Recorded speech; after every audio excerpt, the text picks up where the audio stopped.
बाबा भेंगांक भविष्यवाणी एही पांचटी राशि को लागिपारे बड़ आर्थिक झटका रहिबाकु हेबो सावधान। ज्योतिषीय संजोग एवं ग्रह मानक चलन जोगु अनेक राशिर व्यक्तिंक जीवन उपरे बड़ प्रभाव पड़िबाकु जाउछि। एही ग्रह स्थिति जोगु मेष वृष मिथुन कन्या एवं मीन राशिर लोकंकु आर्थिक समस्यार सामना करबाकु पड़िपारे। मेष राशिर व्यक्ति मानकु कार्य क्षेत्र में अनेक समस्यार सामना करबाकु पड़िपारे।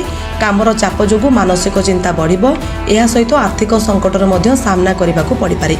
वृष राशिर लोके माने कठिन परिश्रम करबा परे मध्य आशानुरूप फल पाइबारु वंचित हेबे, जहा फल मन दुख रहिबो, आर्थिक स्थिति चिंताजनक रहिपारे।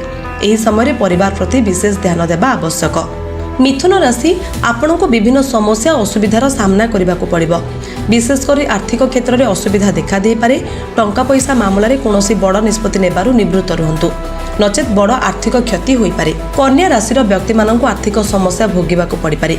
एहा सह स्वास्थ्य प्रति सतर्क रहिबाकू हेबो, नचेत असुविधा बढ़ी पारे। जेकोसी कार्य को अति सावधानतार सह करंतु। मीन राशिर व्यक्तिंक जीवन में समस्या आगमन होई पारे। परिवार रे विवाद एवं मतभेद देखादेबार संभावना रही। खर्च वृद्धि हेबा जोगु चिंता बढ़िबो।